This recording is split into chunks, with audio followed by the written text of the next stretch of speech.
Assalamualaikum warahmatullahi wabarakatuh. Kembali lagi dengan Dibalik Cerita. Hari ini kita akan membahas tentang sejarah Gunung Kemukus dan Pangeran Samudro.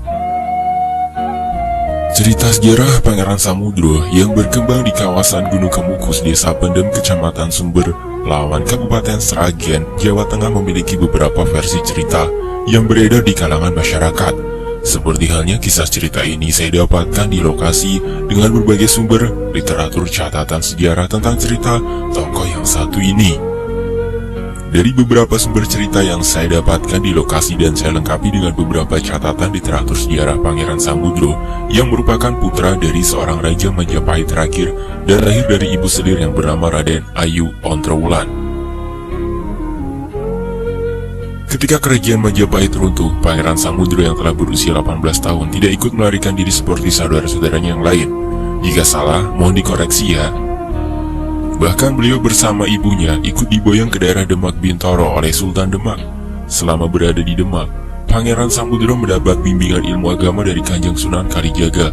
Ketika dirasa cukup dan usianya beranjak dewasa, maka atas petunjuk perintah dari Sultan Demak melalui Kanjeng Sunan Kalijaga, Pangeran Samudro diperintahkan untuk berguru tentang agama Islam kepada Kyai Ageng Gugur dari Desa Pandan Gugur yang letaknya di daerah lereng Gunung Lawu. Perintah yang ditugaskan kepada Pangeran Samudro ini sekaligus mengemban misi suci untuk menyatukan saudara-saudaranya yang telah terpisah lama. Setelah mendapatkan petunjuk perintah dan nasihat dari Sultan Demak, maka Pangeran Samudro pun mentaati nasihat tersebut dan pergi berguru kepada Kyai Ageng Gugur dengan didampingi dua orang abdinya yang setia.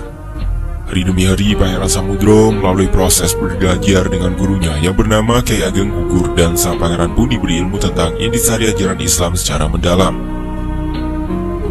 Selama itulah Pangeran tidak mengetahui bahwa yang Kyai Ageng Gugur sebenarnya adalah kakak kandungnya sendiri. Setelah Pangeran Samudro menguasai ilmu yang diajarkan oleh Kyai Ageng Gugur, barulah sang guru menceritakan siapa sebenarnya dirinya. Mendengar keterangan dari gurunya, sang pangeran terlihat terkejut dan bahagia. Beliau teringat akan amanat Sultan Demak untuk menyatukan saudaranya.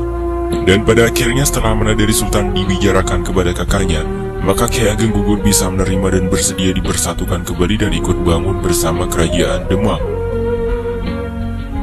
Setelah selesai berguru dan tercapai maksud tujuannya, Pangeran Samudro bersama abdinya kembali ke Demak. Mereka berjalan ke arah barat dan sampailah di Desa Gondang Janalas, sekarang wilayah Gemolong. Kemudian mereka beristirahat untuk melepaskan lelah. Di dukuh tersebut mereka bertemu dengan orang yang berasal dari Demak, Ulu Cumbu Demak, yang bernama Kyai Kemaliman. Di dukuh ini, Pangeran Samudro berniat bermukim sementara untuk menyebarkan agama Islam. Setelah dirasa cukup, mereka kembali melanjutkan perjalanan ke arah barat dan sampai di situ tempat di Padang Ororok, Kabar. Sampai sekarang tempat tersebut dikenal dengan nama Dusun Kabar, Desa Bugorame, Gemolong. Di tempat inilah Pangeran Samudro terserang penyakit panas. Walaupun demikian, perjalanan tetap dilanjutkan sampai ke Dugudoyong, wilayah Kecamatan Miri. Karena sakit yang diderita semakin parah, Pangeran memutuskan untuk beristirahat di dukuh tersebut. Ketika sakitnya semakin parah dan dirasa tidak sanggup melanjutkan perjalanannya, Pangeran Samudro memerintahkan salah seorang abdinya untuk mengabarkan kondisinya kepada Sultan di Demak. Singkat cerita, pada saat abdi Pangeran Samudro menghadap Sultan Demak, maka Sultan pun mengatakan, "Menurut hematku, bahwa sakitnya si Samudro itu sudah tidak bisa diharapkan untuk membaik dan jauh dari kemungkinan untuk sampai ke Demak. Jika memang sudah menjadi suratan yang maha kuasa bahwasanya sampai di situ saja riwayatnya atau menemui ajalnya, maka kebumikanlah jasadnya pada suatu tempat di bukit arah barat laut dari tempat Pangeran Samudro meninggal. Boleh jadi kelak di sekitar tempat itu akan menjadi ramai, sehingga dijadikan tauladan orang-orang yang berada di sekitar sana." Seusai mendengarkan amanat Sultan, abdi tersebut diperintahkan untuk segera kembali. Ketika abdi tersebut kembali ke tempat di mana pangeran beristirahat, Pangeran Samudro telah meninggal. Innalillahi wa inna ilaihi raji'un. Namun sebelum Pangeran Samudro meninggal, beliau sempat memberikan sebuah wejangan. "Sing sopo duwe panjongko marang samu barang kang dikarepke bisane kelakon iku kudu sarana pawitan temen. Mantep, ati kang suci. Ojo slewang-sleweng, kudu mindeng marang kang katuju. Sedakno demene kaya dene yen arep nekani marang panggonane demenane." Sumber dari Kejawen, Yogyakarta, Oktober 1934. Dari keterangan beberapa sumber wejangan terakhir dari Pangeran Samudro sebelum beliau meninggal, dan dialihkan menjadi bahasa Indonesia dengan para ahli bahasa, atau esa nasihat tersebut berbunyi, barang siapa berhasrat atau punya tujuan untuk hari yang dikehendaki, maka untuk mencapai tujuan harus dengan kesungguhan, mantap, dengan hati yang suci, jangan serong kanan, kiri, harus konsentrasi, fokus pada yang dikehendaki atau yang diinginkan. Dekatkan keinginan seakan-akan seperti menuju ke tempat kesayangannya atau kesenangannya.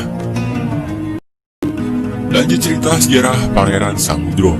Dan selanjutnya, sesuai dengan petunjuk Sultan, jasad Pangeran Samudro dimakamkan di perbukitan di sebelah barat duku tersebut. Sebelum pemakaman diadakan musyawarah di antara orang-orang yang memiliki lahan di sekitar wilayah tersebut. Mereka bersepakat bahwa lokasi bekas perawatan atau peristirahatan Pangeran Samudro akan didirikan desa baru, dan desa tersebut diberi nama Duku Samudro, yang sampai saat ini dikenal dengan nama Duku Mudro. Itulah sekelumit cerita sejarah kehidupan Pangeran Samudro. Namun bagaimana hubungannya dengan nama Gunung Kemukus?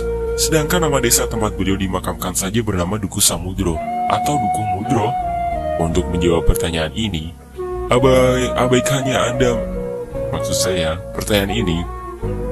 baiknya Anda membaca sejarah asal-usul penamaan Gunung Kemukus dulu.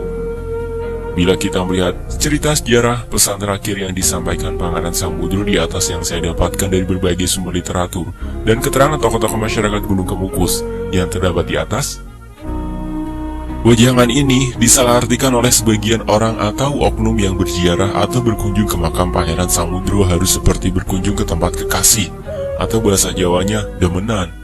Dalam pengertian bahwa para peziarah yang datang ke tempat tersebut harus membawa istri simpanan atau teman kumpul kebonya dan melakukan hubungan suami istri dengan yang bukan istri atau suaminya yang sah, yang menyebabkan kawasan ini dikenal orang sebagai objek wisata Gunung Kemukus untuk ritual kekayaan. Keterangan dari salah seorang tokoh masyarakat yang tidak mau disebutkan namanya kepada saya, bahwa pandangan atau penilaian orang yang menjadikan tempat ini sebagai objek wisata seks dalam melakukan ritual kekayaan adalah tidak benar. Dan munculnya pembenaran dari tindakan ini berawal dari penafsiran orang yang salah akan pengertian bahasa dalam kata demenan, di mana dalam bahasa Jawa kata demenan diartikan kekasih lain yang bukan istri atau suami yang sah atau pasangan kumpul kebo, kekasih gelap, istri atau simpanan, pria atau wanita idaman lain, begitu artinya demenan.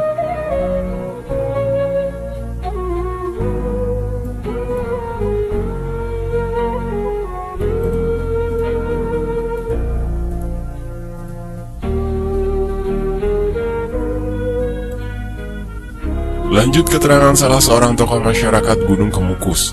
Arti sesungguhnya dari kata demenan dalam konteks naskah dalam bahasa Jawa tersebut adalah keinginan yang diidam-idamkan, cita-cita yang akan segera terwujud atau tercapai seperti kita akan menemui kekasih pujaan hati. Dapat disimpulkan bahwa inti dari ziarah ke makam Pangeran Samudro di Gunung Kemukus adalah apabila kita memiliki kemauan, cita-cita yang akan dicapai, kita harus mampu menghadapi segala rintangan yang menghalangi untuk mencapai tujuan cita-cita kita yang diharapkan. Dan tujuan tersebut harus dilakukan dengan cara bersungguh-sungguh dengan hati yang bersih, suci, dan konsentrasi pada cita-cita dan tujuan yang akan dicapai. Dengan demikian, terbukalah jalan untuk mencapai cita-cita dan tujuan tersebut dengan mudah. Itulah cerita dan kesimpulan yang saya dapatkan dari hasil pembicaraan dengan beberapa tokoh masyarakat di daerah Gunung Kemukus di daerah Sragen. Memang tidak mudah kita untuk mengetahui dari setiap makna yang tersurat dari sebuah kisah cerita sejarah Pangeran Samudro ini yang sudah menjadi legenda masyarakat. Kita pun harus mendapatkan informasi yang benar dari maksud tujuan sebenarnya dari cerita sejarah benar, dan tetap menjadikan daerah Gunung Kemukus tetap menjadi destinasi tujuan wisata yang dapat dinikmati keindahan alamnya. Jangan lupa subscribe, dan jika kalian menyukai video ini, kalian bisa tekan tombol like dan share ke teman-teman kalian.